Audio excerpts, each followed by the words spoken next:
একাকিত্ব মানে শুধু একা থাকা না। একাকিত্ব মানে ভিড়ের মাঝেও নিজের কণ্ঠস্বর হারিয়ে ফেলা। চারপাশে মানুষ থাকে, কথা থাকে, হাসি থাকে, কিন্তু বুকের ভেতর যে শব্দটা আটকে থাকে সেটা কেউ শুনতে চায় না, বা হয়তো শুনতে জানে না। অনেক সময় মনে হয় আমি আছি, কিন্তু আমাকে কেউ বুঝছে না।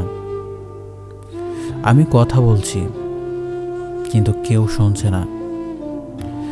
আমার হাসিটাও যেন অভ্যাস হয়ে গেছে, কারণ সত্যিকারের অনুভূতি দেখালে মানুষ দূরে সরে যায়। একাকিত্ব আসে তখন যখন তুমি সবাইকে বোঝো, কিন্তু কেউ তোমাকে বোঝে না।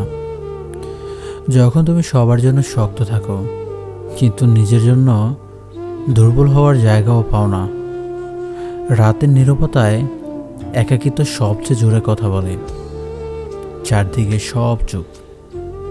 আর তখন ওই মাথার ভেতরে প্রশ্নগুলো জেগে ওঠে, আমি কি আসলেই কারোর জন্য গুরুত্বপূর্ণ? আমার না থাকায় কি কিছু বদলাবে? এই প্রশ্নগুলো উত্তর না পেলেই একাকিত্ব আরও গভীর হয়।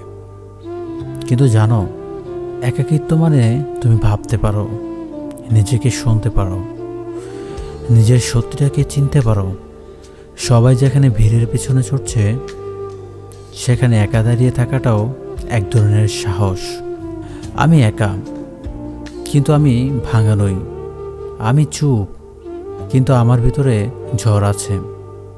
আমি অপেক্ষা করছি, কারো জন্য না, নিজের সেই দিনের জন্য যেদিন আমি নিজেকেই যথেষ্ট মনে করব।